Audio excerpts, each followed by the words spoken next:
Bonjour Samuel. Bonjour Domiti.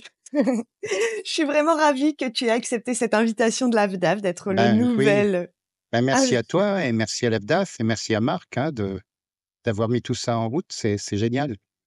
avec grand plaisir, avec grand plaisir. Alors Samuel, tu connais ma première question. Oui. Est-ce que tu veux bien, si tant est qu'une seule personne qui regarde cette vidéo ne te connaisse pas encore, te présenter à travers ton thème natal? Eh ben oui, avec plaisir, oui. Tu veux bien? Bon, Oui, alors oui. je vais partager ton thème et pour me connecter avec toi, l'astrologue au bonnet. Ah, c'est super. Bon, je le garderai peut-être pas tout le temps, mais tu Mmh. tu tu me dis si tu veux que j'enlève des choses, par exemple les lunes noires, je mets les 3. Oui, moi aussi je mets les 3. Je OK. mets les 3 et puis, voilà, ouais, bah, c'est presque moi. Dans la mesure où, heu, quand j'ai travaillé avec Germaine Hollet, puis avec Rudyard après, eux, ils m'ont mis un grand trigone d'air.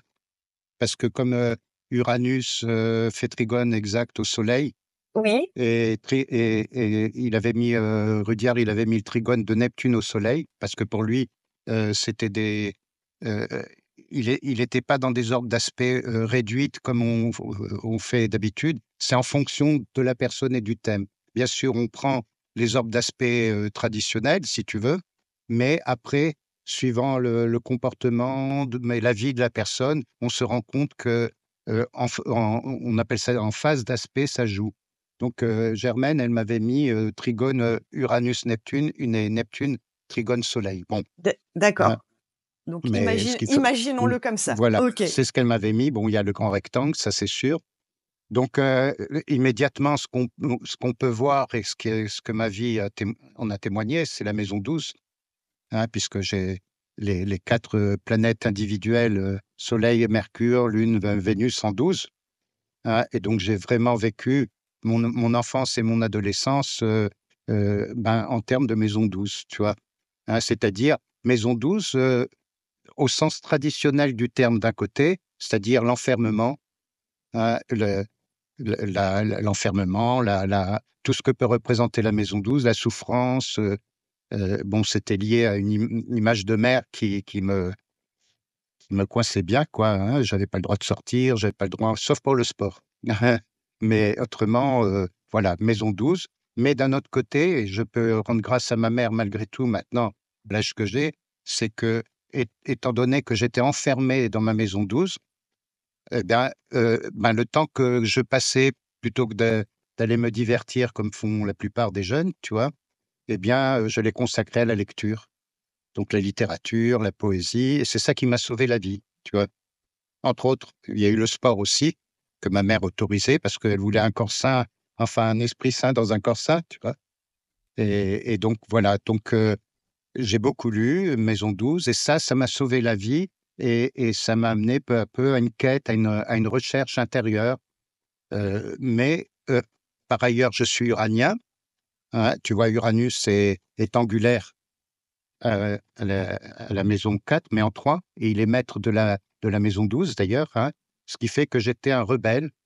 Je refusais, j'étais violent même, quelque part, parce que, je pouvais pas supporter cet enfermement dans lequel ma mère, me mettait et donc, j'étais un rebelle à la différence de mon frère qui lui était plus marqué par le cancer.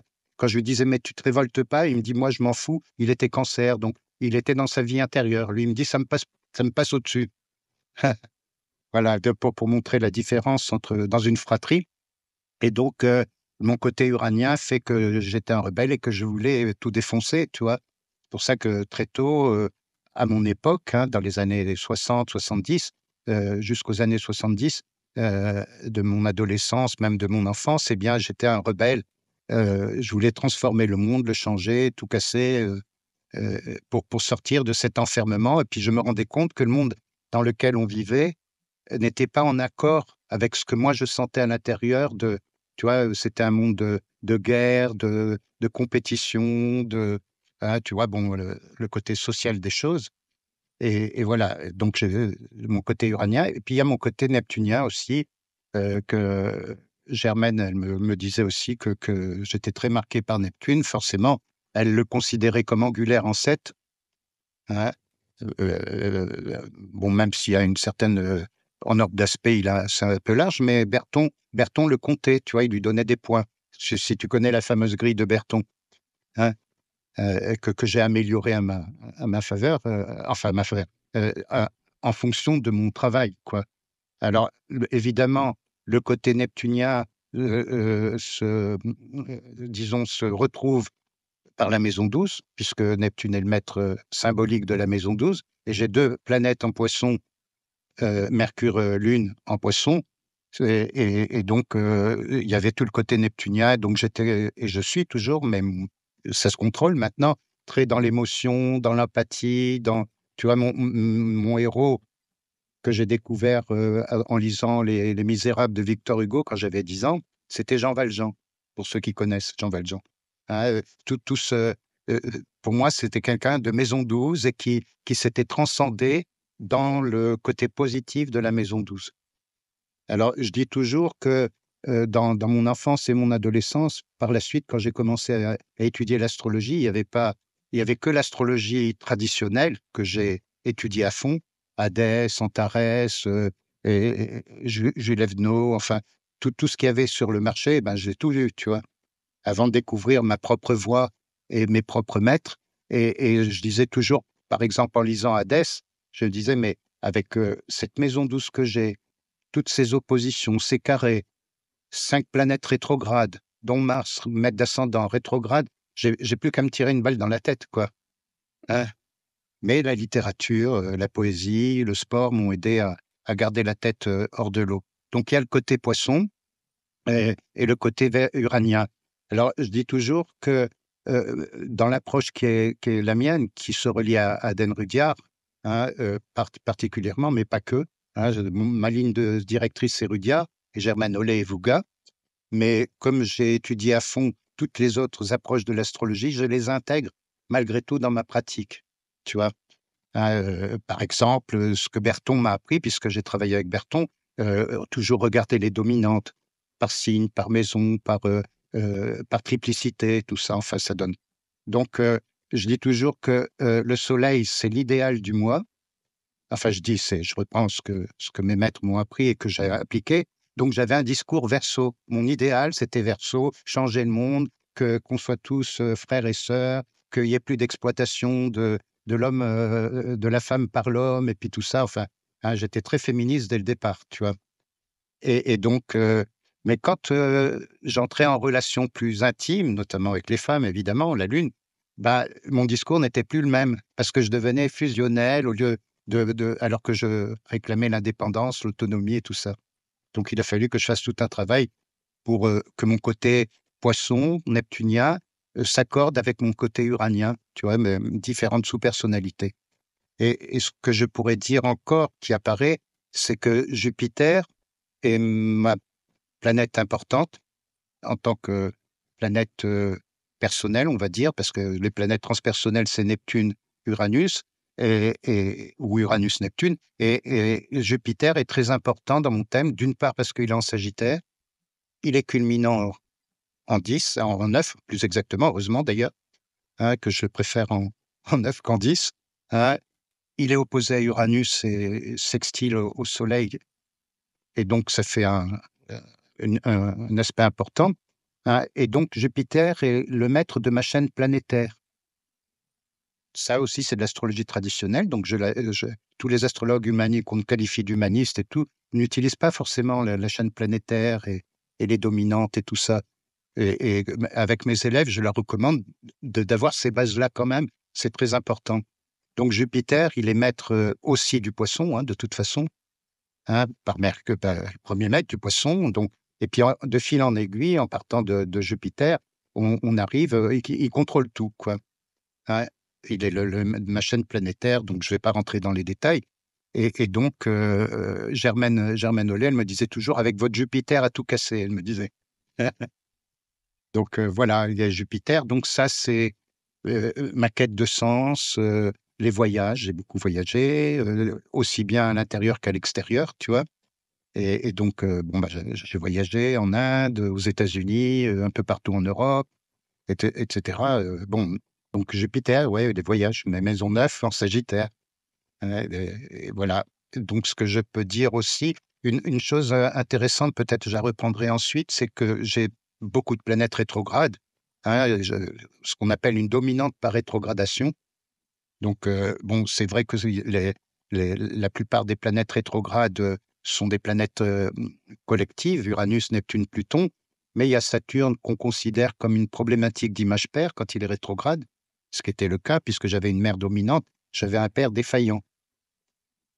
Mais, mais il était sympa quand même, tu vois. Mais surtout, c'est Mars rétrograde, hein, mon maître d'ascendant et mon maître d'une Sud Scorpion. Donc, ce qui fait que, en plus de l'enfance et l'adolescence que j'ai raconté, qui était un enfermement, c'était difficile pour moi de m'extérioriser vraiment, tu vois?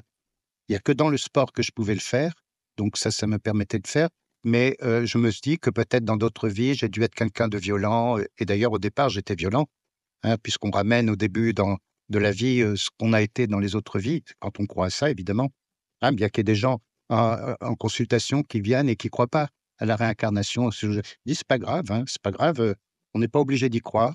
C'est chacun c'est ce qui comme il veut», mais en même temps, c'est ce qui est là au départ de la vie en tout cas, hein. On peut parler de transgénérationnel, on peut parler, de génétique, on peut parler de tout ce qu'on veut, mais bon, quoi qu'il en soit, un Mars rétrograde fait que je pouvais pas être un «homme» entre guillemets, comme on dit que les hommes étaient à mon époque, si tu veux, hein, donc tu vois, avec le poisson, tout ça, c'était difficile pour moi de m'exprimer et de me manifester et de sortir de ma maison douce, tu vois?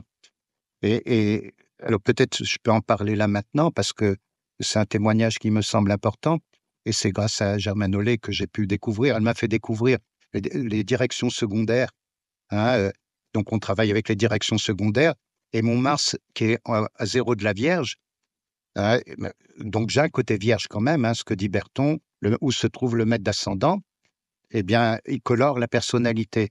Donc j'ai un côté vierge aussi, malgré que je sois poisson par ailleurs, hein, mais mon côté vierge, c'est que je suis très ordonné, très rangé, très, hein, je je range tout bien, quoi. Dans mon ordinateur, tout est bien rangé. Je plie mon linge, je le repasse, tu vois? Vierge, quoi.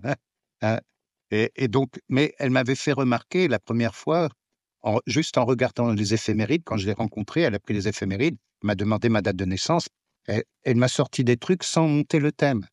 J'étais stupéfait, évidemment, et elle m'a fait remarquer que Mars rétrograde, mon maître d'ascendant, donc une planète très importante dans mon thème, a rétrogradé et il est arrivé sur Saturne, en rétrogradation. Il est resté 30 jours sur Saturne, 30 ans donc, hein, et de ce fait, ben, j'ai été bloqué, heu, mais elle m'a dit: «Heureusement qu'il n'a pas été plus loin parce que je vous dis pas s'il avait été jusqu'à Pluton en rétrogradation».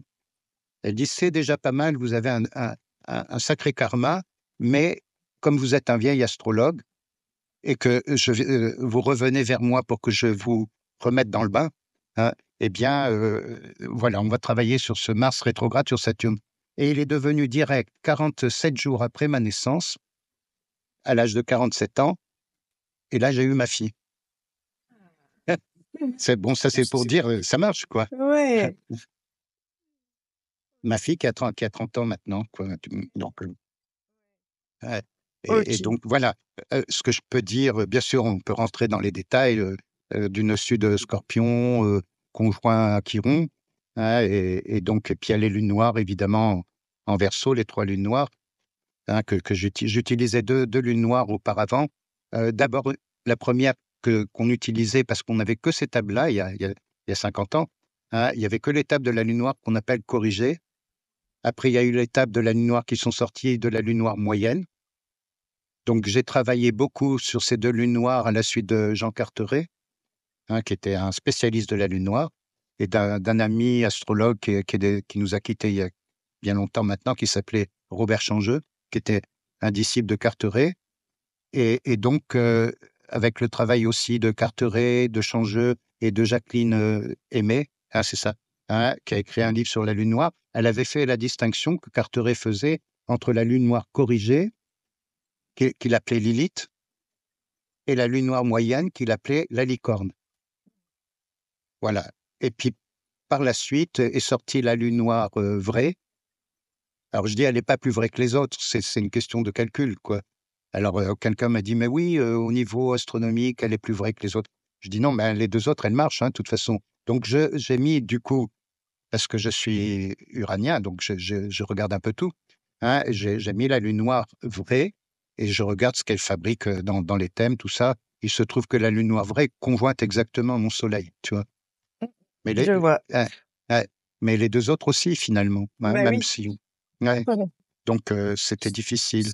Mmh, mmh mh. Voilà, on pourrait. Alors, une des problématiques que j'ai eues, c'est sortir du nœud sud Scorpion, hein, pour aller vers la sérénité du nœud nord Taureau, en Ouais. maison 2. Bon, voilà.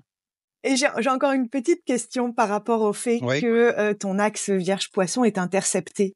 Alors, l'interception, c'est, de mon point de vue, c'est des énergies sur le plan karmique, si tu veux, qui sont dans l'inconscient, mais qui sont difficiles à maîtriser parce que, si je peux parler comme ça, dans d'autres vies, elles ont été trop envahissantes.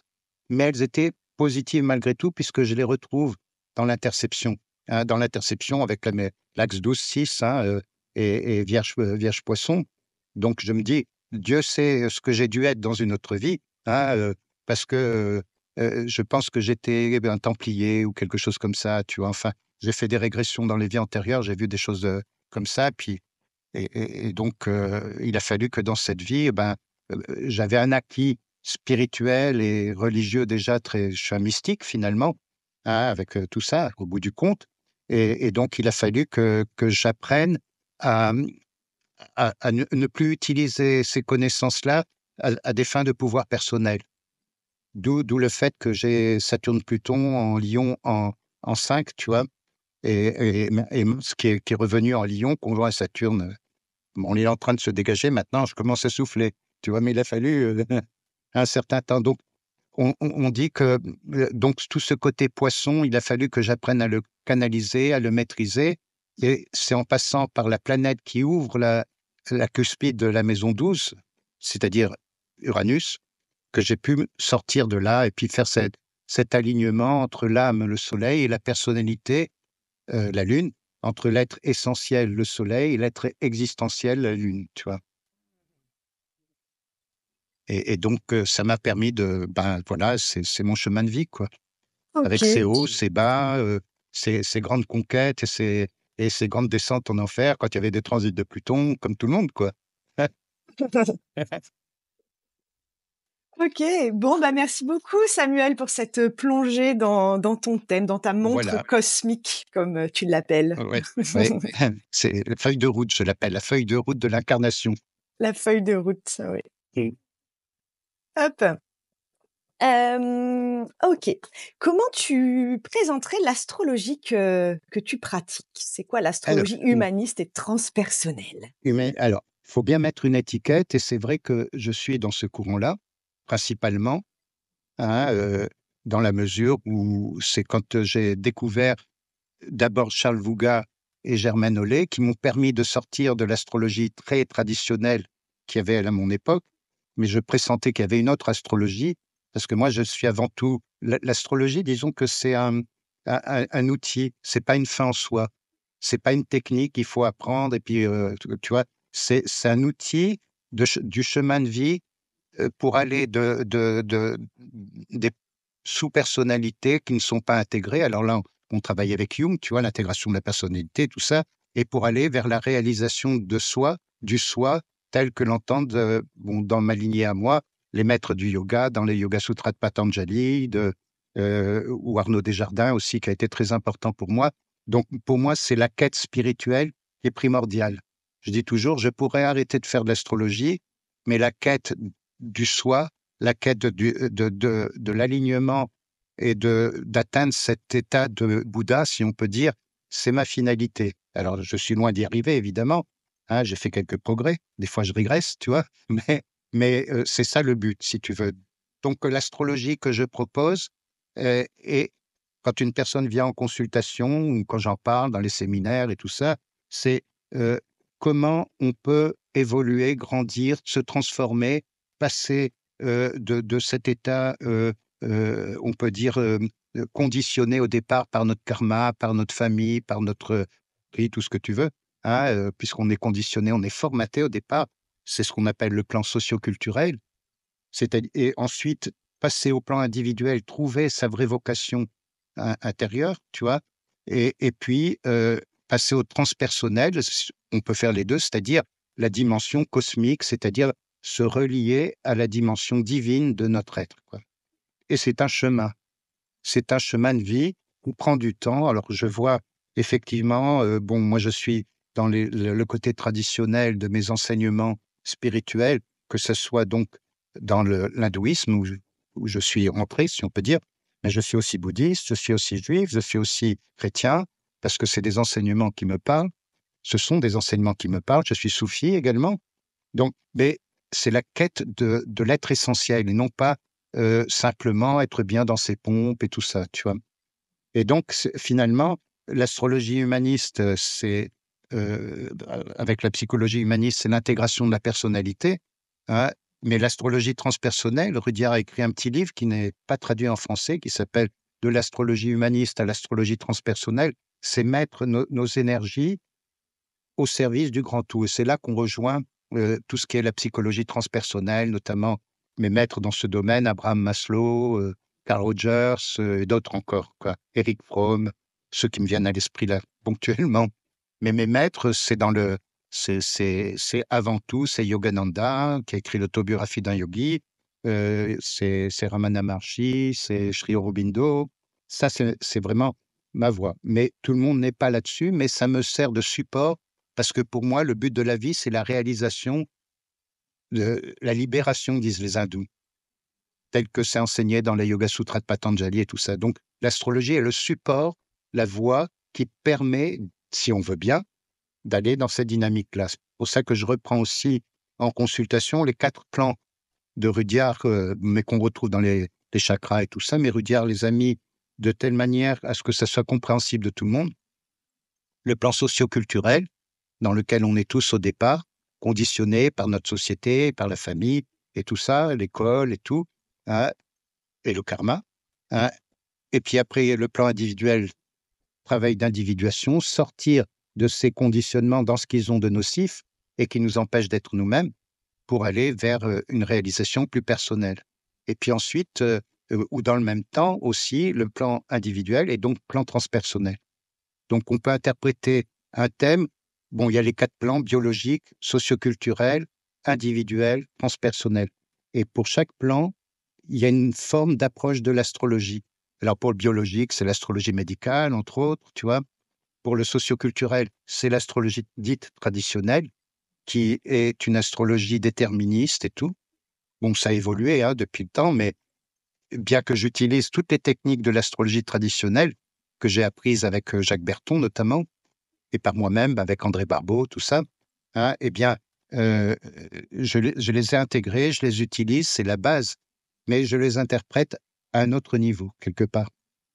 Tu vois, par exemple, les domiciliations, les planètes en chute et en exil, je vais plus leur donner des significations comme on disait autrefois, comme on disait, bon, il y avait le bon et le mauvais quand on avait beaucoup de planètes en exil. Je dis: «Non, c'est un autre travail qu'il y a à faire». Toujours positiver parce que le but de la vie, c'est d'aller toujours vers le positif, sans entrer pour autant dans un positif béat, tu vois? La sauce, new age, bien que j'étais dans ces mouvements-là aussi, Oui. hein. Mais il y a un côté de moi qui est vraiment dans la tradition, spirituelle, quoi. Hein, je pourrais dire, par exemple, dans le christianisme, mes maîtres, c'est Teilhard de Chardin, c'est Thomas Merton, c'est surtout Henri Le Sceau, le père Henri Le Sceau. Je sais pas si tout le monde connaît, hein, j'ai beaucoup lu, je lis toujours Marie-Madeleine Davy, que je recommande à tout astrologue de lire, L'homme et son aventure intérieure, je crois, c'est ça, et un autre qui s'appelle La connaissance de soi, parce que c'est ça le but. L'astrologie, c'est qu'un outil. Oui. Alors, voilà, c'est pour ça aussi que dans mon école d'astrologie, les personnes qui viennent, elles viennent pas pour apprendre l'astrologie en tant que telle et étudier les thèmes des vedettes et tout ça, on le fait bien sûr, mais elles viennent et le travail qu'elles font pendant la formation, c'est sur elles-mêmes, Oui, à partir de leur propre thème. Mise en pratique des connaissances qu'on acquiert en astrologie, comment je les vis ou comment tu les vis, comment tu les exprimes, etc. Hein, dans ta propre vie. Parce que on ne peut être astrologue, à mon avis, que dans la mesure, comme on peut être thérapeute et tout, que dans la mesure où on s'est soi-même thérapeutisé, si tu veux. Soit en faisant de l'autopsychanalyse, soit en faisant un travail avec un maître ou un thérapeute. Tu vois, moi, j'ai fait une analyse jungienne au départ aussi. Hein, donc, et ma vie, c'est surtout les enseignements. Et l'astrologie s'inscrit dans cette dynamique-là. Et les personnes qui viennent me voir, c'est pour que je les éclaire comme un phare qui éclaire les bateaux, tu vois. Hein, je les éclaire sur leur chemin de réalisation de soi. Alors, je ne sais pas si j'ai bien, mais j'ai plusieurs étiquettes quand même. Et en bon ouranien que je suis, j'ai un pied dedans, un pied dehors. oui. C'est-à-dire, hein, ce que je mets dans mon bouquin, hein, Mm, oui, je m'identifie pas, voilà, oui, je m'identifie pas totalement à un enseignement au point de devenir dogmatique, tu oui. vois? Je reste ouvert à tous les aspects. Alors, bien sûr, il y a beaucoup de choses qui apparaissent maintenant en astrologie que je regarde, que j'étudie, mais qui pour moi, comme disait Yves Lenoble, qui est un ami, on est de la même génération, donc on est, ou Didier Gesselin aussi, hein, on est à peu près de la même génération. Hein, il y a des choses qui apparaissent en astrologie qui ne rentrent plus dans le cadre de la tradition. Par exemple, les astéroïdes, tout le monde utilise les astéroïdes. Bon, moi, j'utilise Chiron ou Chiron, comme on veut, qui n'est pas un astéroïde, puisqu'il, lui, il se situe entre Saturne et Uranus. Bon, il y a plein de choses à dire. Donc là, j'ai beaucoup travaillé là-dessus. Je l'ai intégré. J'ai intégré les lunes noires, ce que Rudyard ne faisait pas. Mais je regarde les astéroïdes. Mais quand je vois que certains mettent des astéroïdes maîtres de signes, moi, il y a quelque chose qui ne va pas. Un astéroïde, c'est pas une planète. Ah, tu vois ce que je veux dire? Il faut garder la hiérarchie, si tu veux, de la tradition. Hein, je lis aussi bien, je me rappelle d'avoir vu l'entretien que tu avais eu avec Didier. Hein, il avait parlé de Morin de Villefranche, de Jean Hierose, hein, que j'ai beaucoup étudié aussi, d'autres dont on parle moins, qu'on a oublié parce qu'on veut aller vite, tu vois? Et puis créer des choses nouvelles, hein, mais là, c'est la tradition pure, tu vois? Morin de Villefranche, après, moi, je l'interprète en termes humanistes et transpersonnels, tu vois? Alors, peut-être que je me fais pas toujours bien voir quand je dis ça, mais je je dis ce que je ressens et ce que je pense, si tu veux. Mais après, chacun fait ce qu'il veut. Je ne condamne personne, chacun fait ce qu'il veut, pourvu qu'on apporte aux gens qui viennent nous voir, cet éclairage sur le sens de leur vie dont ils ont besoin à ce moment-là. Alors qu'on utilise les astéroïdes, qu'on utilise la tradition et tout, peu importe, pourvu que quand, ils sortent de notre cabinet de consultation, ils aient le sentiment d'avoir bien compris là où ils en étaient à ce moment de leur vie par rapport à leur karma et tout ça. Oui. Pour reprendre un petit extrait de ton livre, tu dis: Ah oui. «L'astrologie qui est la mienne aide à comprendre pourquoi nous vivons ce que nous vivons et quelle est la meilleure manière de transformer les situations que l'on vit pour grandir et évoluer». Elle Ah nous oui, invite, c'est ça. voilà. Mmh. OK, je recommande d'ailleurs à tout le monde la lecture du tome 1. J'ai tellement hâte de lire les suivants. Voilà, je l'ai presque terminé le 2e. Et Il sortira quand? j'espère, dans le courant de l'année prochaine, ouais. OK, OK, Ouais. OK. Alors question suivante Samuel. Ah, oui, oui, je Hem, parle beaucoup, tu sais, quand mais moi j'adore, j'adore. ouais, ouais, oui. Tu dis d'ailleurs dans ton livre que ta rencontre avec l'astrologie a été comme un coup de foudre, Voilà, comme et comme quand on quand on tombe rencontre une amoureux. femme. Voilà. Et est-ce que tu peux nous raconter comment la vie t'a amené à l'astrologie? Alors, bon, j'en ai parlé un petit peu déjà, mais en fait, j'étais pas du tout là-dedans, j'ai pas été élevé là-dedans. J'avais des parents qui étaient agnostiques, tu vois? Heu, pour eux, la religion, tout ça, c'était l'opium du peuple, tu vois? Parce qu'ils étaient dans ces eaux-là.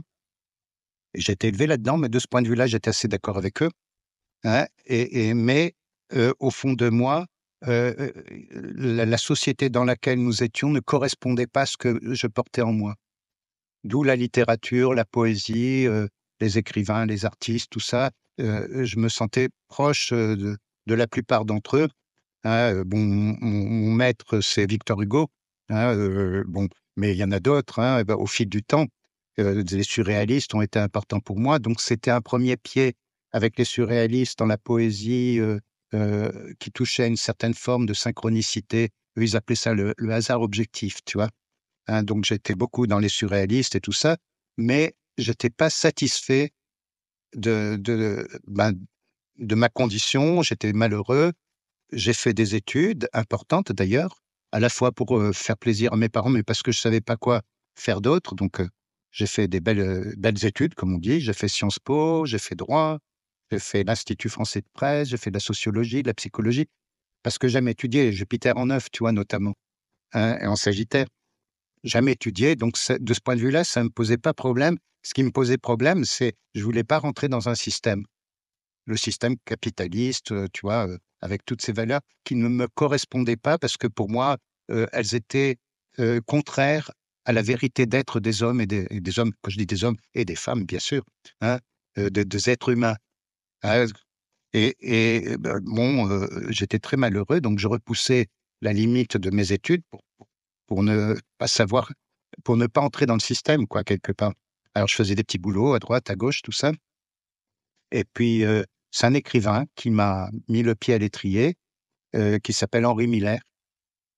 Alors, certains le connaissent, d'autres pas. C'est un homme assez extraordinaire et lui, il parlait de spiritualité. Il parlait de C'est avec lui que en le lisant, que j'ai découvert Krishnamurti, que j'ai découvert, et il y a une phrase de Krishnamurti qui citait: «Messieurs les hommes politiques, vous qui voulez transformer le monde, vous qui voulez transformer les autres, commencez par vous transformer vous-même». Alors ça, c'est à mettre au fronton, si tu veux, de mon cabinet, hein, et donc, j'avais pris de plus en plus de recul avec la politique parce que ça correspondait pas vraiment à ce que je cherchais. Et donc, en lisant Henri Miller, j'étais en doctorat de sciences politiques. J'ai tout laissé tomber. J'étais dans une chambre de bonne à Paris et je lisais Henri Miller et tout ce dont il parlait, dont l'astrologie. Alors moi qui connaissais pas tout ça, qui était loin de tout ça, c'était un éveil, une révélation. Donc je suis allé voir ce qu'était cette astrologie, si Miller en parlait en termes, dithyrambiques presque, tu vois?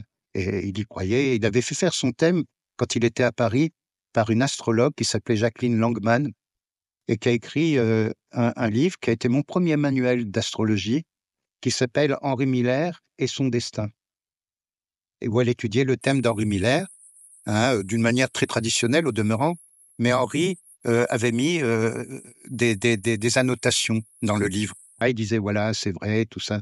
Donc je suis allé voir tout ça et dans le même temps, j'ai découvert tout en même temps, quoi, le Yi-King, donc l'astrologie plus particulièrement, le Yi-King, les tarots de Marseille, tout ce qui était ésotérique, je me suis plongé là-dedans.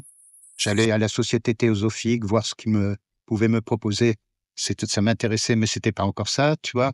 J'ai lu les livres de Shögyam Trungpa, hein, un maître bouddhiste, hein, qui a été un phare pour les hippies à l'époque, hein, aux États-Unis.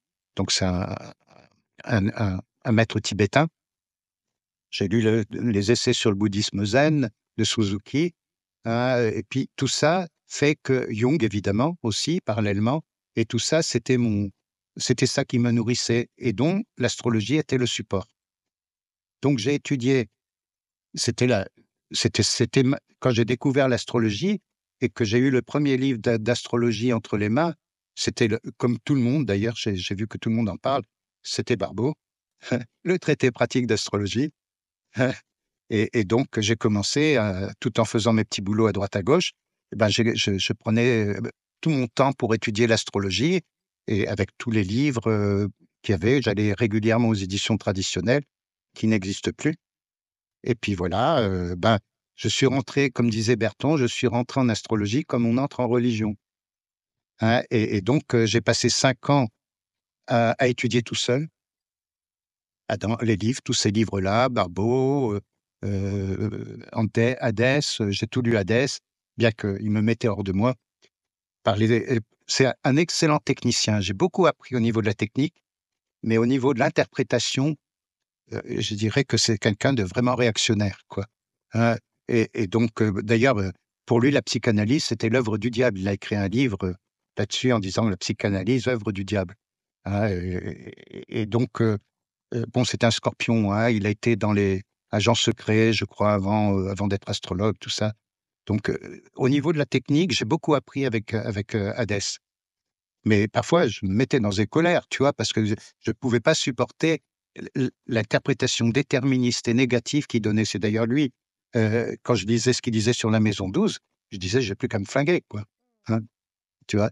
Voilà, donc après je suis allé voir Berton, Jacques Berton. Il fallait que je trouve quelqu'un qui me permette de mettre tout ça en forme. Et donc, Berton, je suis allé le voir et j'ai en consultation, tout ça. J'ai dit: «Je veux apprendre avec vous», et comme j'avais 5 ans d'astrologie par moi-même derrière moi, il m'a dit: «Bah, vous pouvez rentrer directement en 2e année». Ah, j'ai dit: «Non, non, moi je veux tout reprendre depuis le départ pour que vous m'aidiez à mettre en forme toutes les connaissances disparates que j'ai à travers mes lectures». Ah, il m'a dit: «Mais c'est très bien», voilà. Donc j'ai fait 2 années avec Berton. Et donc ça a été très, très important puisque je le cite, quand même tout le temps, hein, toute l'astrologie traditionnelle que je connais vient de mes lectures, bien sûr, mais aussi de Berton qui m'a permis de mettre tout ça en forme. Et je sais que Didier, aussi a suivi les enseignements de de Berton. Bien avant, c'était en direct à Levallois-Perret, tu sais? Il y avait pas encore il avait pas encore fait les cassettes, donc 2 fois par semaine, 2 soirs par semaine, j'allais suivre et puis j'étais sur un nuage, quoi. Ouais, et donc tout mon temps était consacré à la quête spirituelle et à l'astrologie. Et puis après, je me suis dit: «Mais il y a certainement une autre astrologie que celle-là», hein, parce que, dans les enseignements spirituels que je suivais et que je suis toujours d'ailleurs, il y a le libre arbitre, il y a, faire un chemin intérieur et ça demande la volonté, du temps et tout. On n'est pas enfermé, quoi, hein, on peut se libérer. Et là, je me disais: «Il y a bien quelqu'un avant moi qui un aîné, un ancien qui a travaillé là-dessus». Puis, voilà, j'ai découvert Germaine Hollet. Je raconte ça dans mon livre, évidemment, ce serait trop long d'en parler là, mais c'était à nouveau une révélation, comme quand on rencontre, comme je dis toujours, quand, c'était une vieille dame qui avait 75 ans à l'époque, de mon point de vue, parce que j'avais 30 ans, hein, mais j'ai cet âge-là maintenant, hein, plus même. Et donc, j'ai dit: «C'est une vieille dame, mais une dame merveilleuse, une dame, vraiment, elle m'a tout donné, elle m'a tout appris, dans la dimension du lien entre la spiritualité et l'astrologie, et puis, bon, les techniques aussi que j'avais pas abordées comme, les directions secondaires et tout ça, hein. Et puis après, elle m'a dit: «Mais vous devriez aller voir, Rudyard, il est exactement fait pour vous», tout ça.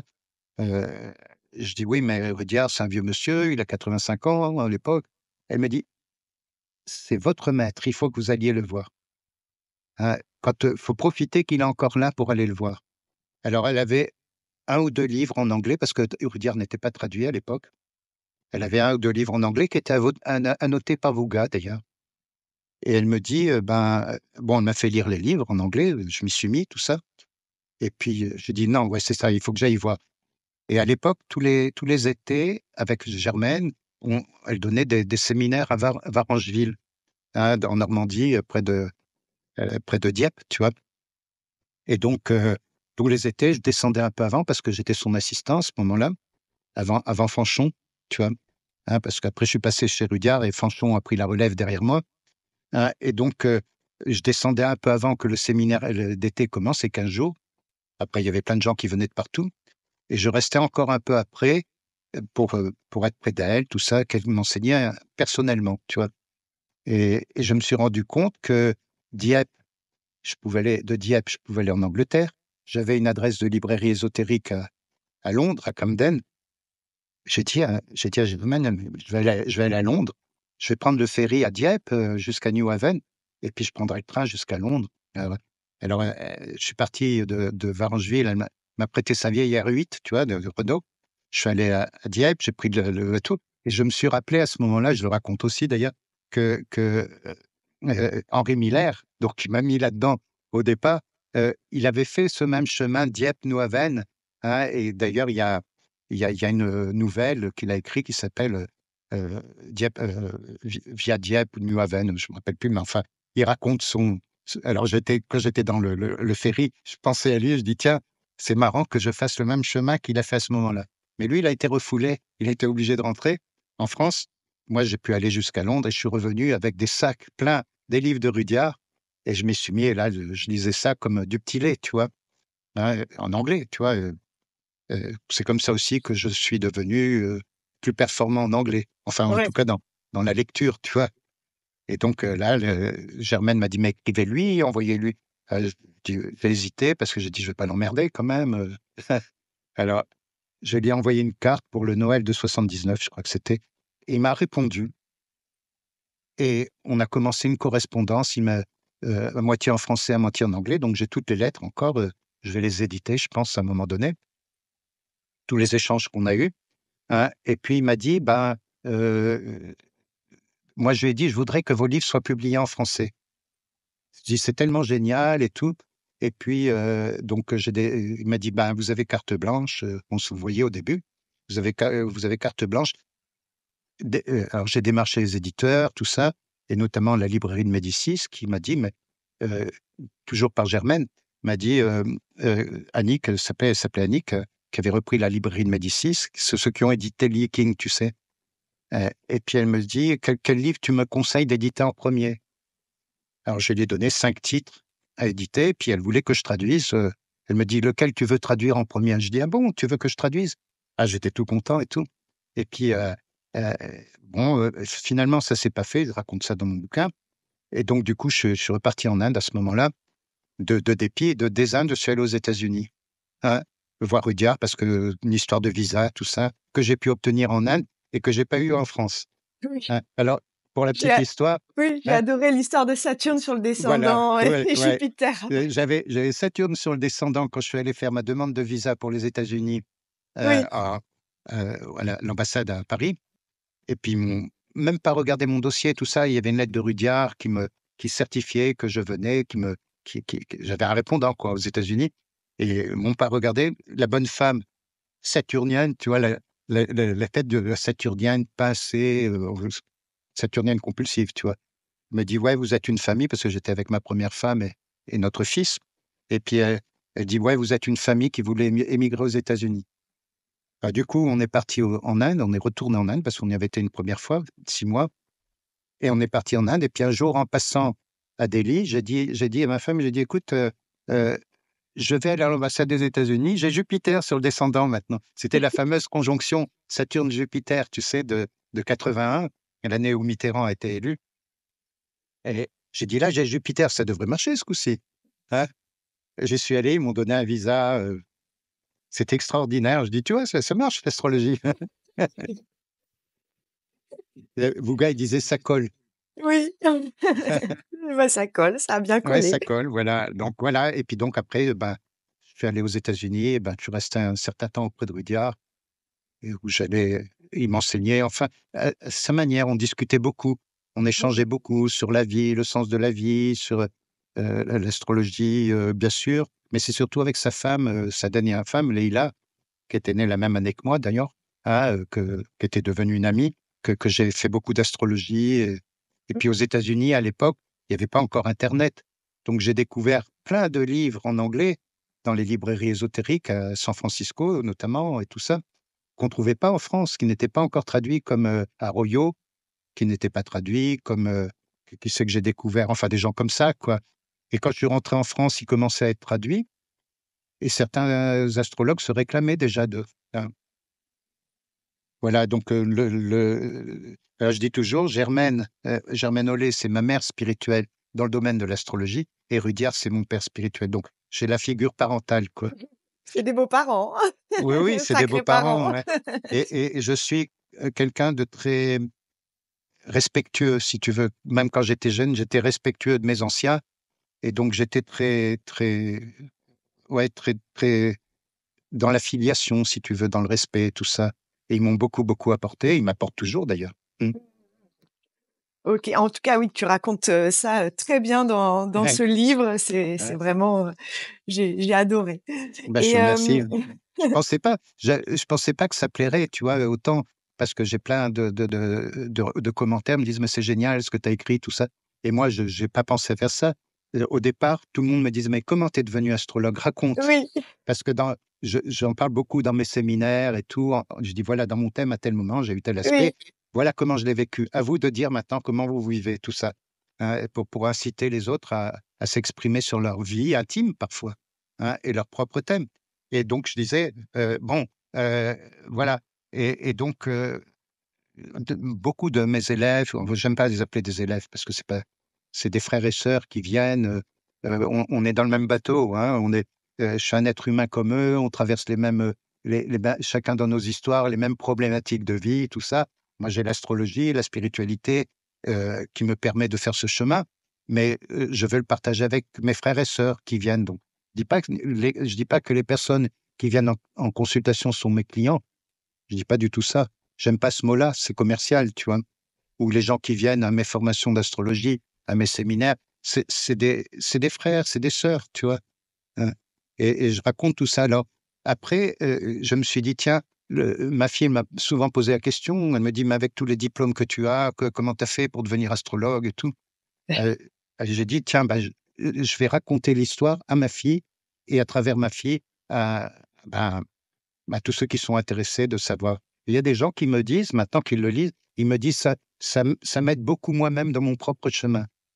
oui. Je dis: «Bon, ouais, ben», je dis: «C'est comme Miller, ou mes écrivains ont fait pour moi, si tu veux». Mmh. Hein, tous les écrivains que j'ai lus, André Breton, Hermann Hesse, Miller, Aldous Huxley, sont tous des gens qui m'ont permis, en les lisant, aussi de trouver mon propre chemin, tu vois? La Ouais. littérature sert à ça, tu vois? Mmh. D'ailleurs, Oui. j'ai trouvé un très beau texte de, Vargas Llosa sur la littérature que je mettrai tout à l'heure sur, sur Facebook, ouais, pour partager l'amour de la littérature, de la poésie. Au bout de combien d'années d'études et de pratiques et de lecture, tu t'es senti prêt à dire: «Je suis astrologue»? Alors, j'ai même maintenant, j'ai le sentiment de pas être tout à fait légitime, hein, même au bout de 50 ans, tu vois? Mais, voilà, alors donc j'étudiais l'astrologie, puis j'ai fait dans avant en même temps que je travaillais avec Berton, j'ai fait une analyse jungienne avec Oui, que je raconte aussi, oui, hein, avec un thérapeute, tout ça, dont on est devenus amis. Et il m'a dit: «L'astrologie que tu fais, elle sort de l'ordinaire. En tant qu'analyste jungien, ce que tu dis, c'est très bien pour le travail avec Jung, quoi». Donc j'ai travaillé beaucoup Jung avec lui, hein. Il m'a initié, à Jung, à l'analyse des rêves et tout ça. Et donc, il me prenait, à part, si tu veux. Et une fois ou 2 fois par semaine, j'allais chez lui. Il me faisait monter le thème des personnes qu'il avait en thérapie. Et donc, je lui disais ce que je voyais, les problématiques qu'il y avait dans le thème, les possibilités d'évolution, tout ça. Et puis il m'a dit: «Bon, voilà», donc, après il faisait des ateliers sur les rêves. Donc, j'étais astrologue, je montais le thème des gens qui racontaient leurs rêves, et je regardais aussi le thème du rêve, hein. C'est-à-dire au moment où on se réveille, on oui, regarde, hein, tu vois, j'ai intégré l'analyse des rêves, Barbeau en parle aussi, un petit livre de Barbeau là-dessus, heu, mais d'une manière jungienne, hein. J'utilise l'astrologie horaire, les maisons dérivées, donc l'astrologie traditionnelle, mais en termes, humanistes, si tu veux, et transpersonnels. Donc voilà. Et puis bon, moi jamais je pensais que je deviendrais un jour astrologue, tu vois? oui, Je faisais ça pour moi, je faisais les thèmes de ceux qui me demandaient, tout ça, mais j'avais mes petits boulots à côté, tu vois? Enfin. Et puis, un jour, on sortait, je gagnais pas beaucoup, donc je pouvais pas, il m'invitait tout le temps à manger. On allait dans un petit resto qui est à côté des éditions traditionnelles, là, qui est Saint-Michel, qui s'appelle le Pub Saint-Michel, qui existe ouais, toujours d'ailleurs. Et un jour, en sortant de là, il s'est arrêté. À l'époque, j'étais correcteur d'imprimerie à mi-temps. Ah, donc je travaillais pour gagner de quoi payer mon loyer, tout ça. Et puis, juste, tu vois? Et puis, l'après-midi, et la nuit, je consacrais à l'astrologie, Ouais. ouais, tout ce dont j'ai parlé. Et il m'arrête et il m'a dit comme ça, il me dit: «Samuel, tu un con, monsieur». Il dit: «Ah bon?» Il me dit: «Tu fait pour être astrologue». Je dis: «Moi, astrologue?» Tu sais? Il dit: il me dit: «Oui, tu fait pour être astrologue, surtout que cette astrologie-là, on la trouve nulle part». Bon, bien sûr, il devait y en avoir aussi, à l'époque, mais bon, il me dit: Si tu peux pas payer ton loyer, tu vas t'établir en tant qu'astrologue. Si tu peux pas payer ton loyer, je te le payerai». Hein? J'ai dit: «Ouais, mais comment je vais faire pour avoir une clientèle, tout ça?» Il me dit: «Je vais t'envoyer des gens et si, ça marche pas». Je dis: «Bon, OK». Après ça m'a semblé évident, mais quand même, je suis allé voir Berton. Je dis: «Écoutez, Jacques, vous êtes mon mon mon mentor en astrologie. Voilà ce qui se passe», je lui raconte. Il me dit: «Mais bien sûr, vous êtes fait pour être astrologue et vous êtes sorti premier de nos promotions», puisque, j'ai mes beaux diplômes, tu vois, de de l'École supérieure d'astrologie de Paris. Il me dit: «Mais, oui, vous êtes fait pour être astrologue, trouvez votre manière de faire, mais vous êtes fait». Alors donc ça m'a légitimé d'une certaine manière. Je suis allé voir Germaine et je lui ai dit: «Écoutez, Germaine, voilà», elle me dit: «Pas de problème, vous êtes un vieil astrologue, hein, vous êtes revenu vers moi pour que je vous remette le pied à l'étrier en quelque sorte et puis, alors elle me donnait des cours particuliers, tu vois, individuels, heu, 1 fois par semaine, tu vois, ou plus parfois. Je raconte tout ça là aussi et elle me dit: «Mais oui». Alors là, j'ai eu l'autorisation de mes maîtres de pouvoir être astrologue, tu vois? Sinon je l'aurais pas fait et voilà, comme ça, j'ai ouvert mon cabinet le 1er janvier 1978. Ouais, OK. Et Et je peux je si je peux reciter un petit extrait de ton livre, tu dis: «C'est un enseignement de longue haleine, il faut des années de pratique pour devenir un bon astrologue, même si on est très doué au départ. Un bon astrologue est un praticien de longue date et pas seulement un théoricien qui n'a jamais mis en pratique des cas concrets, donc à travers la vie, les théories qu'il élabore». c'est ça, c'est ça. J'ai lu beaucoup de livres d'astrologie. J'en lis moins maintenant parce que, je regarde tout ce qui sort, hein. Je vais dans les librairies, je regarde et tout. C'est plus ce que j'attends, quoi. C'est pas il manque la profondeur, il manque, mais c'est bien. Je suis content aussi parce que ça veut dire qu'il y a des générations de jeunes astrologues qui s'ouvrent, mais c'est du folklore quelque part. Je me permets de dire ça, hein, parce qu'il y a pas cette quête d'un chemin intérieur et tout. Alors je me dis: «Bon, c'est le folklore, les jeunes vont ou ceux qui sont intéressés sont attirés par ça, mais un jour ils vont se rendre compte que si on veut aller plus loin, il est important de faire un travail de longue haleine, quoi. Mais bon, je dis ça, maintenant chacun fait ce qu'il veut encore une fois. Hein, voilà et donc voilà, donc c'est vrai que j'ai lu beaucoup de livres, là dans ma bibliothèque, j'ai eu presque 1 000 livres d'astrologie, hein, en français, en anglais. C'est les 2 langues que je lis couramment, tu vois? Enfin, le français forcément, c'est ma langue maternelle. Mais l'anglais, ben, je m'y suis mis, j'ai appris tout ça et puis je lis couramment. J'ai traduit des livres de Rudyard et d'autres, donc ça va. Donc j'ai beaucoup de livres en anglais qui ne sont pas connus en France d'ailleurs, comme beaucoup de livres de Steve Forrest, par exemple, enfin des gens comme ça, hein, qui sont passionnants et des livres d'Australiens aussi, tu vois, qui ils sont un peu en avance sur nous, les Anglo-Saxons, quelque part. Nous, on est figés dans notre approche cartésienne souvent, hein, et quand j'ai voulu rentrer en France, enfin, je voulais pas rentrer en France, je voulais rester aux États-Unis près de Rudyard. Rudyard, il m'a dit: «Non, ta place, c'est en France, Oui. quoi qu'il en soit».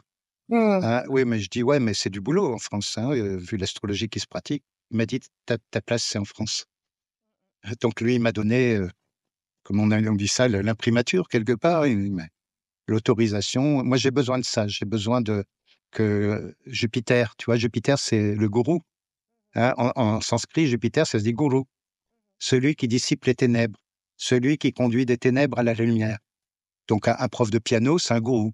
Un entraîneur de football, c'est un gourou, parce qu'il connaît les règles, hein, tu vois? Et donc il m'a dit: «Bah, tu fait pour enseigner, pour transmettre tout ça à ta sauce à toi. Faut que tu trouves dans la lignée qui est la nôtre, hein, et puis, il faut que tu rentres en France». J'étais un peu dépité, mais bon, comme j'aime mon pays, j'aime la France, tu vois? Je suis un peu chauvin parfois, malgré que je sois universel, surtout quand je regarde des matchs de foot ou de ma femme, elle me dit: «Mais, C'est incroyable. Elle dit, des fois, tu es tellement franchouillard, et, alors que tu es tellement universel par ailleurs. Je dis, mais l'un n'empêche pas l'autre. J'ai quand même le fond du ciel en cancer, quoi. Mmh. Donc, le cancer, c'est la famille, tu vois, le pays, tu vois, l'attachement au pays, tu vois. Mais Ouais. bon, c'est vrai que j'ai une vision beaucoup plus large que ça, tu vois. Mmh, Donc, mmh, voilà comment tout ça s'est passé, tu vois. OK, bon maillon. Bon maillon. Elle m'appelait Bon maillon, ouais. Ma femme continue à m'appeler comme Ah ça oui, aussi. Ma troisième femme, en fait, Mira. ouais. On s'est retrouvés, bon, ça, c'est l'objet du troisième volume. Ah, Dans hâte. chaque volume, il y a une Oui. femme. Ah oui. Parce qu'un homme ne serait rien sans une Oui. femme derrière lui. Hein, comme Einstein, tu sais, s'il n'y avait pas eu un ou d'autres, ou hein, on voit que le mec, mais il n'y a pas que le mec. En général, il y a une femme derrière, qui est l'inspiratrice, qui est la muse et qui est parfois beaucoup plus avancée intellectuellement que celui qu'on met en avant, tu vois. Mmh. Il est temps qu'on sorte de ce schéma-là et qu'on mette les deux sur le même pied d'égalité, si tu veux. Et que les hommes arrêtent de se glorifier de ce que les femmes leur apportent, sans qu'ils le disent. Bon, ça c'est mon Bon, côté féministe. Ouais. Samuel, question suivante. Alors, Oui, rien que pour toi qui es un amoureux de la littérature, j'avais prévu 2 questions sur les livres, mais on en a déjà parlé. ouais, ouais, ouais. Mais alors, je vais quand même te poser mes 2 questions. Alors la première, je me suis un peu inspirée, de celle que tu poses toi régulièrement. Quel est le livre qui t'a le plus marqué dans ta jeunesse, celui qui a contribué à ce que tu es aujourd'hui? Alors, bon, bah, ça, c'est une question que je pose aussi, dans un séminaire, que j'ai mis en place, séminaire d'été d'une semaine, dans les pas de Joseph Campbell, tu sais, Le Oui, chemin, la voie du héros, tout ça. oui, Et je pose cette question-là, entre autres, hein, au démarrage du séminaire. Quel est le livre qui vous a le plus marqué, qui fait ce que tu viens de dire? Alors évidemment, le livre qui m'a le plus marqué, qui est resté la pierre angulaire de toute ma vie, c'est Les Misérables de Victor Hugo. oui, OK. Ouais.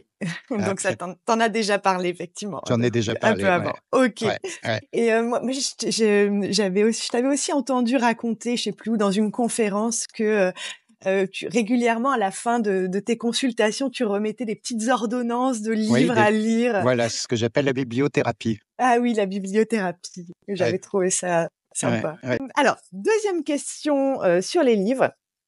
Un jeune ou moins jeune astrologue part 1 an sur une île déserte. Il ne peut emporter qu'un seul livre d'astrologie.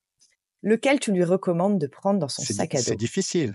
Je sais. C'est c'est difficile. Il y en a 2, disons 2. Allez, Un 2.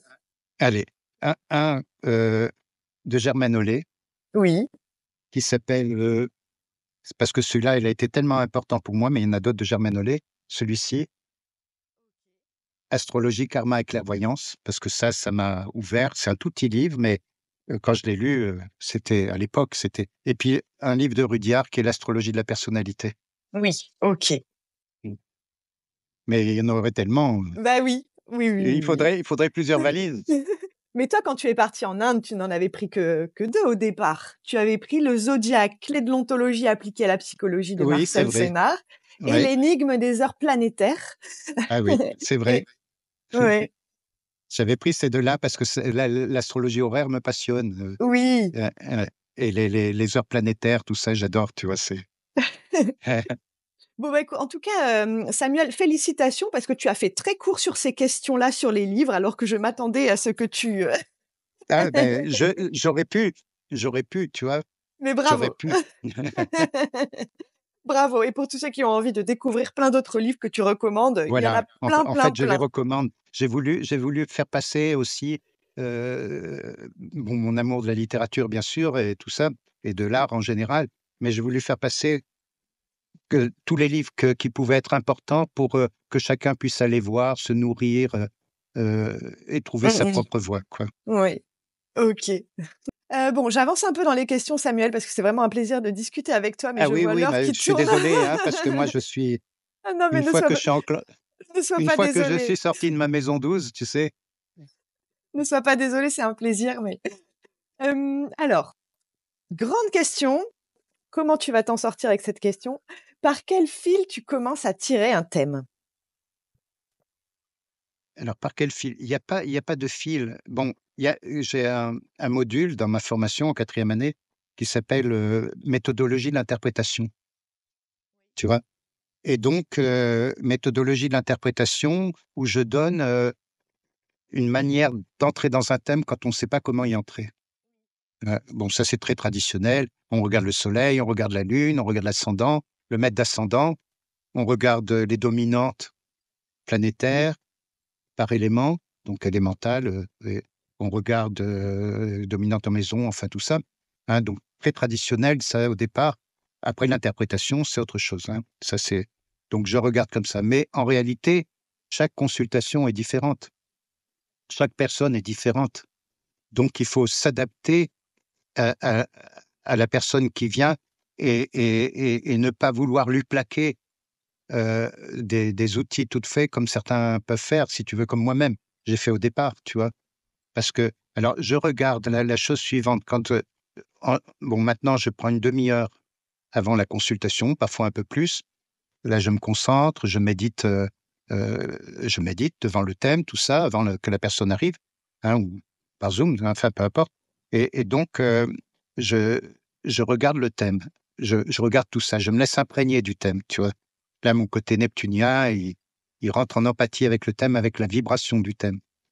Et puis après, je regarde, je mets les progressions directes, les progressions secondaires, donc converses, tout autour du thème, les transits du moment, et je regarde où en est la personne dans la phase du cycle de la lunaison progressée au moment où elle vient me voir, parce que ça va conditionner l'interprétation. Je regarde les transits. Alors, je commence toujours par Pluton. Je dis, que fait Pluton en ce moment dans son thème? Donc, je note ce que fait Pluton, les aspects, les dates, tout ça. Ensuite, je regarde Neptune. Que fait Neptune? Que fait Uranus? Et que fait Saturne? Donc là, j'ai un climat spécifique des énergies qui sont à l'œuvre dans la vie de la personne qui vient me voir. Et ça va me permettre d'entrer dans son thème. Alors après, je peux rentrer n'importe comment. Tu vois, je peux partir de... Tiens, hier, par exemple, j'avais une consultation avec une personne qui avait Pluton sur Vénus progressé en Verseau. Pluton pile sur sa Vénus à 0 du Verseau. Donc, je suis parti de là. Je dis, mais en ce moment, qu'est-ce qu'il y a dans ta vie sur ce plan, mes Vénus en maison 5 et tout ça? Bon, classique, tu vois, elle avait vécu quelque chose de tout à fait classique avec Vénus, Pluton sur Vénus, mais tout de suite, elle était en confiance parce que je lui parlais de ce qu'elle était en train de vivre. Après, on est parti sur d'autres aspects du thème, et c'est l'entretien avec la personne qui va me permettre de naviguer dans la dynamique du thème.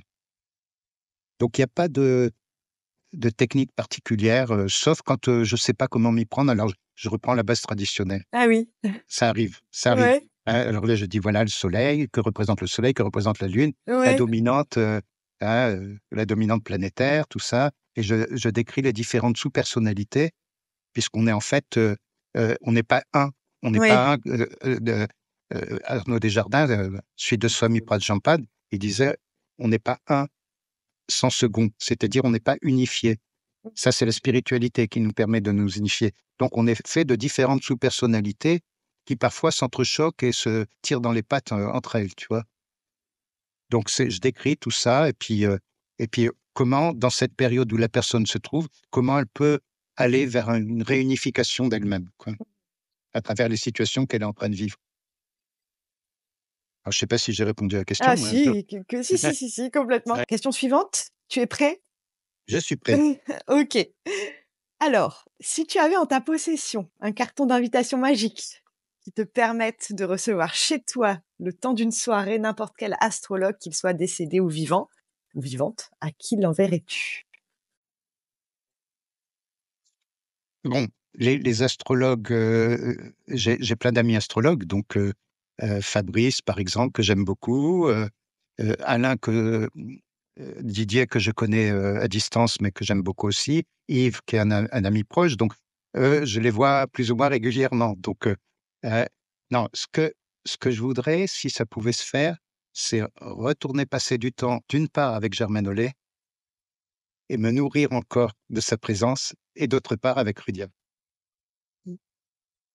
Parce que j'ai pas suffisamment profité quand ils étaient vivants, je ils m'ont transmis tellement de choses, mais j'aimerais, passer à nouveau un temps avec eux.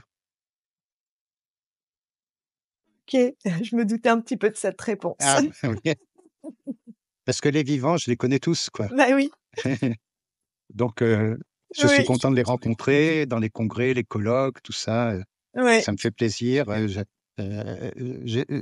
quelle que soit leur école d'ailleurs. Mmh. Ouais,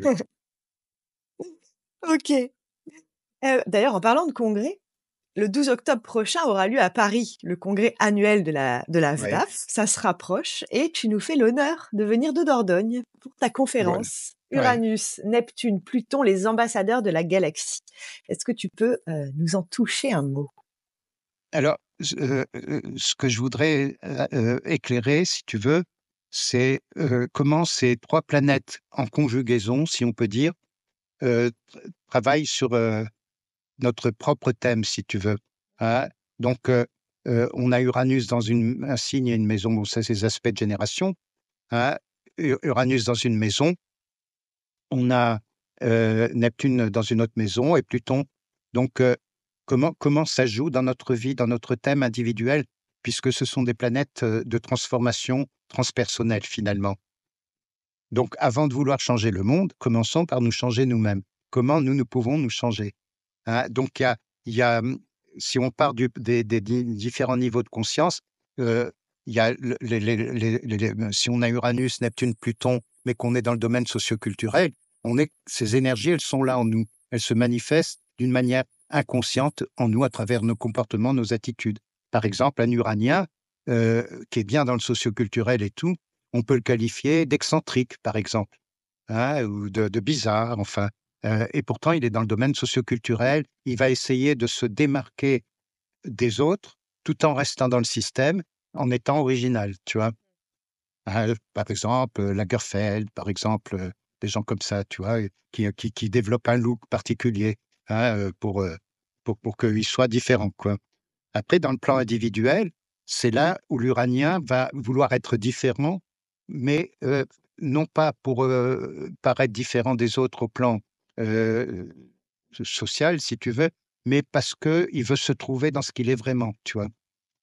Donc il y a l'étape, je prends Uranus, je peux prendre Uranus, Neptune, Pluton, évidemment. Et donc pour Uranus, donc il va se différencier encore, d'une certaine manière, et c'est ce que mon ami, Olivier Clouzot avait écrit dans un livre qui s'appelle «Éveil et verticalité», hein. Il parlait de l'ego individualiste, hein. C'est-à-dire que on est en voie de transformation, d'être soi-même, mais on veut le manifester, on veut le montrer, quoi, hein, tu vois? Dans la diff et dans après, il y a le Uranus transpersonnel qui, lui, comme disait Rudyard, il n'est plus un original, mais il devient une origine. Mmh. Terme terme que Alex avait repris d'ailleurs aussi. Donc je vais essayer de montrer ça dans le temps qui m'est imparti, tu vois? C'est pas toujours Mmh. facile évidemment, parce que quand je suis parti, on m'arrête plus, quoi.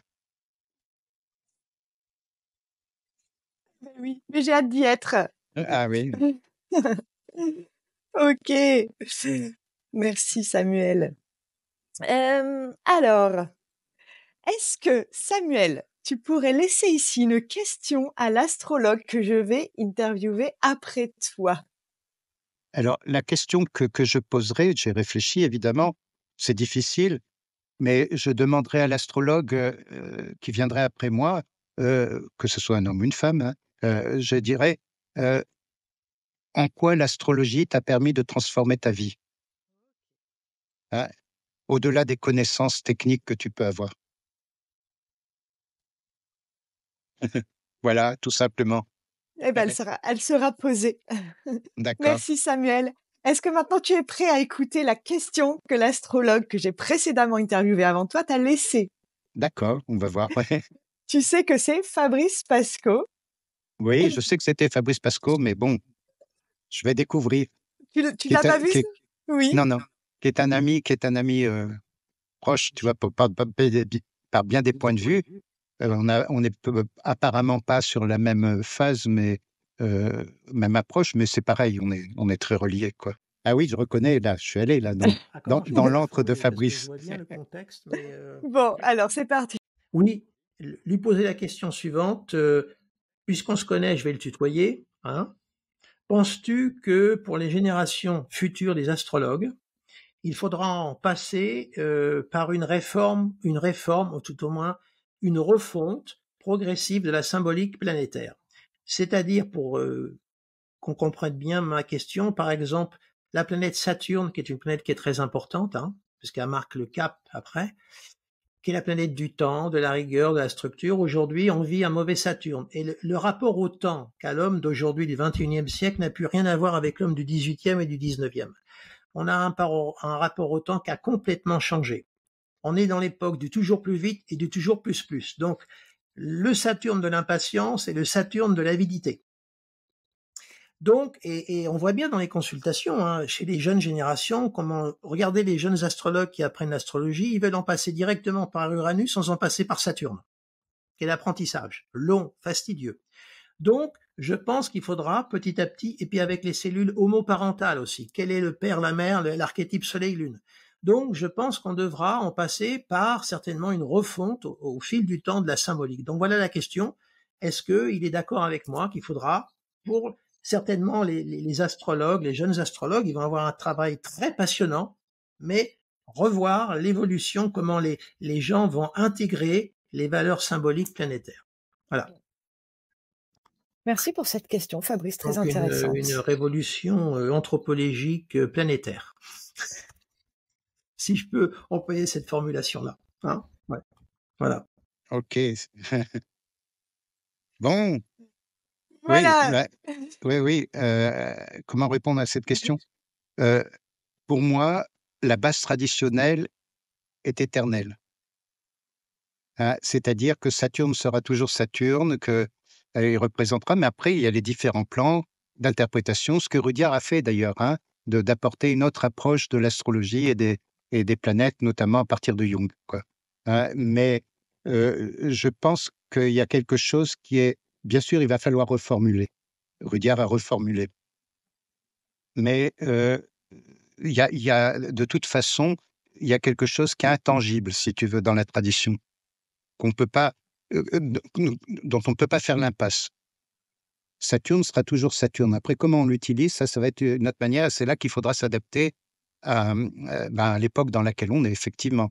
Là, il va y avoir des choses à transformer. Bon, moi, j'avais écrit un article, peut-être faudrait que je le mette dans la Gazette, même si c'est un vieil article d'il y a longtemps, mais c'est un article sur les 3 Saturnes, tu vois?